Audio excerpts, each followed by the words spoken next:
Going to do love-hate because it is Thursday, as we always do. Let's jump right into the running backs, and we start with Alvin Kamara that makes the love list. We got to hear from Kamara on setting the Saints franchise record during the last 4 games. I'm not one to really celebrate too many of my successes. You know, I just keep moving, and keep my head down. But this one is special. It is special. It make me feel old, 1, 2. It just make me realize, you know, how much ball I played, and you know how many people had a hand in helping me get here. You know, so just definitely appreciative to, you know, my teammates. You know, to the city. It's special to be able to come, be able to do it in New Orleans. You know, do it in one city. It's amazing. So I'm gonna cherish that one. So that was a shirtless Alvin Kamara at his presser from Week 10. And over the last 4 games here, guys, here's what he's done, Lawrence. Over those last 4 games, he's averaging 26 touches and a target share over 22%. Yeah, look, and you think about the fact that Taysom Hill is out for the rest of the season too, right? Even more is going to fall on his shoulder now. Kendre Miller may be back, but I don't think that was ever a factor for Kamara. I think we might have thought that in the beginning of the season, but this has been Alvin Kamara's backfield, and whether the Saints go on to win this really week, and that's nice to say about the NFC South, whether they go on to win the division or not, from a fantasy perspective, Alvin Kamara's been that guy. You could trust him even more now, like I said, without Taysom Hill being in the fold. Yeah, the Saints are 4.5-point favorites this week, which is on the road, which is an indictment on the team that I used to support, the New York Giants. So it should be as favorable a game script as you're going to get. The Saints aren't going to be favored too often the rest of the way. What are your thoughts, Lawrence, on shirtless press conferences? If he could do that, I should be able to do a couple shows like that. See how it goes. I like it. Yeah, I don't think anyone will say anything to you on the desk. No. Maybe after the show. Maybe after, but as long as we get through the show, we be good. So as far as Kamara, you know, they're showing the pecs there. You know, like now I'm gonna start making my pitch. Like we at a bar, right? Folks take their shirt off at a bar sometime. What kind of bars you been going to? I've been at bars with people taking, whether it been, you know, This is part of the fights, natural press progression of the conferences, night. you know. Yeah, Incredible. you know. Well, Kamara, he tops the love list as RB2 for Matthew this week. I mean, the Giants allowing 5 yards per carry to running backs. It's just been brutal from them. And like Jay said, it's incredible that the Saints are a 4.5-point favorite at this point in the season. But against the Giants, it makes a lot of sense. Josh Jacobs is next on our list. Obviously, you will see him tonight, Thursday Night Football. Again, a huge matchup against the Lions. Since Week 8, Green Bay has the 2nd highest rush rate in the entire league. On top of that, Jay, the Lions are going to be missing some key defenders up front in this game tonight, and that could help Jacobs in the run game too. Definitely. By some measures, the Lions have had the best defense in football this year. They're number 1 in terms of EPA. I just think that at some point they have to reach the point of no return. They're missing like half of their defense. And even the guys that are out this, like we forget, like Aiden Hutchinson was the favorite for Defensive Player of the Year. Yeah. He's just not around anymore. So this rush defense has been awesome, but at some point it has to break. And if it's going to break against anyone, Lawrence, it might as well be the Packers, who all the focus has been on Saquon Barkley and the Eagles and how they run the ball, but the Packers running the ball at a massive rate as well and doing it successfully. Yeah, Jacobs is the focal point of their offense. He scored 20 or more fantasy points in 4 of his last 5 games, and he's averaging 22 touches in that stretch. So this offense goes through Josh Jacobs, who they picked up in free agency. Raiders didn't want him.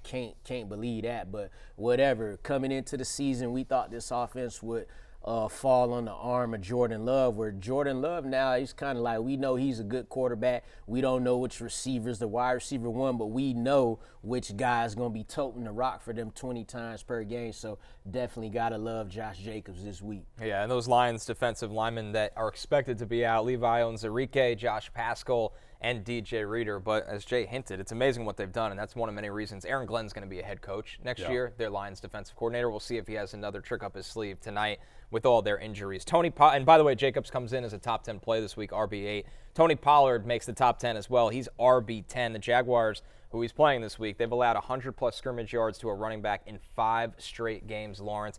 They've been uncompetitive against running backs this season. And Tony Pollard, we know he's going to get the workload in this game. Yeah, and in this type of game, you see the over-under in this game is 39.5. That's the only game of Week 14 that's under 40. You always like running backs in these type of games.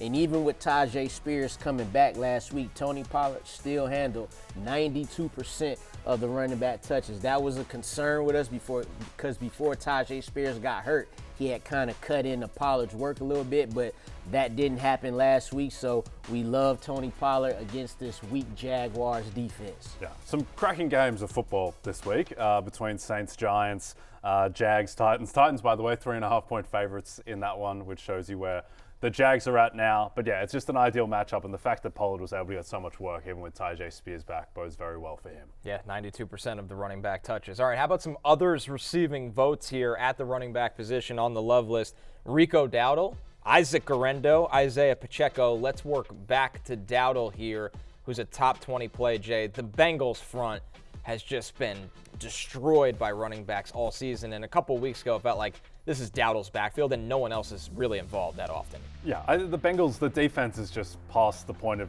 any return. Against the Steelers, that was the week where, coming off the bye, season on the line, if they'd won that, the playoffs would still be realistic. That was the week where they needed to show up, and they didn't at all. And so Rico Dowdle, who has shown signs of life since being kind of the definitive kind of flex guy who gives you 9 points. Now he's shown upside beyond that.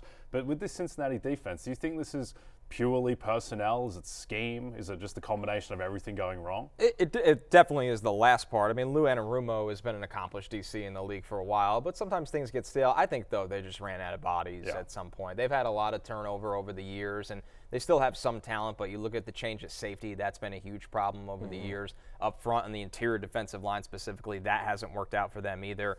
So, yeah, it's a personnel thing to me. I think when Anarumo has the track record that he has, it's hard to sit there and go, well, all of a sudden he's the problem.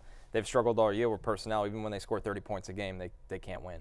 So. A quick thing about Rico Dowdle, too, about to go up against this Bengals defense. All of that aside, Rico Dowdle was running back 31 the first 11 weeks of the season. Since that point when Mike McCarthy said he's going to be the guy, he's been running back 7 the past few weeks. So even regardless of matchup, he's getting too much volume to even be like he's a flex play from here on out. Yep. And I think one of the beauties of it is, guys, is even if this game somehow turns into a scoring script, which the Bengals are prone to doing, and Dallas starts throwing, he'll still be out there catching the ball. So you kind of can't lose in this situation if you're playing Dowdle, and that's why he comes in as RB18. How about Isaac Guerendo, Jay? You blew the fab budget for Guerendo, and I think a lot of people are watching this show saying I did the same thing because there's not going to be a lot of opportunities like this at this point of the season where lead back of the 49ers now that both McCaffrey and Jordan Mason are out, and Guerendo, while not always the most efficient in college, he's an explosive back that can hit the big play, and that's a great match in Kyle Shanahan's run game. Yeah, we've seen flashes with Guerendo, that huge run that he had against the Seahawks in that primetime game. I also picked up Patrick Taylor, Connor, out of fourth San Francisco running back to my roster this year. But with Guerendo, I mean, what do you think his workload ceiling is like? Do you think they're going to give him the same workload that Jordan Mason got?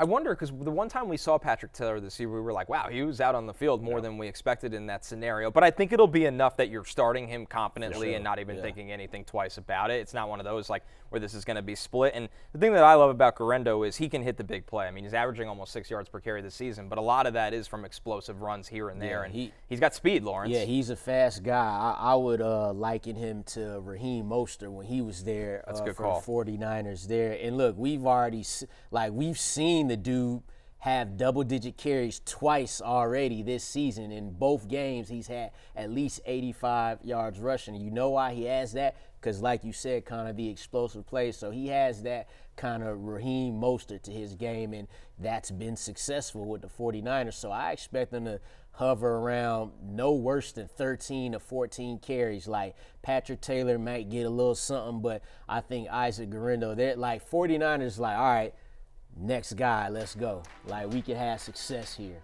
Yeah, and something that I like in this matchup against the Bears, who still have a solid defense, is they've been dreadfully slow starters the last couple weeks, the Bears, where it's probably a run script for the 49ers. And, yeah, that's going to get you Caleb Williams junk points on the other side, or honestly, they all count the same.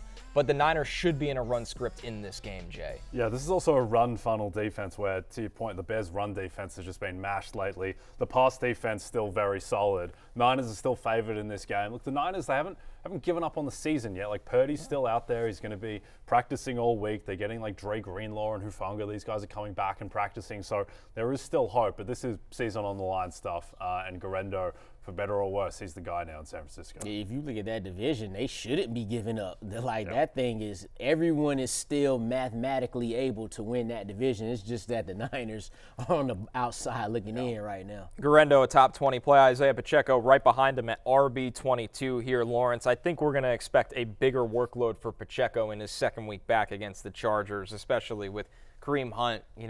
The wheels are falling off the bus a little bit on that one at this point of the season. Yeah, only 8 touches for Pacheco in his return, 33% snap rate. And no one's shocked about that. No one's like, oh, why didn't he get 20 touches? It's coming. It might not even come this game, but I wouldn't be surprised to see him get his 15 carries now. I don't think Kareem Hunt will ever fully go away, and he shouldn't. He should still get some touches, but we'll see Isaiah Pacheco move more back into his running back one role for that team. Yep. This is a more favorable matchup than it might seem on face value as well. On the season, the Chargers have been a fine rush defense, but whenever they've gone up against a good running back, like they got completely gashed by Bijan Robinson. Derrick Henry did whatever he wanted on the ground, and now Pacheco's not quite in that territory, but they should be able to run somewhat efficiently in this game. That's 2 games for the Chargers in a row because they went back-to-back, Henry, then Bijan, so yeah.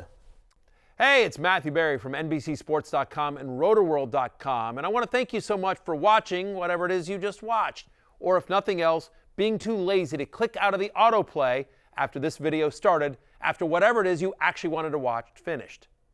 But now that you're here, I'd like to take a moment here to ask you respectfully now, okay? I'm asking you respectfully to subscribe to the NFL on NBC YouTube channel. You'll get the latest Roto-World fantasy news headlines, all sorts of great shows, including my own Fantasy Football Happy Hour. So go subscribe now. Again, I'm asking respectfully.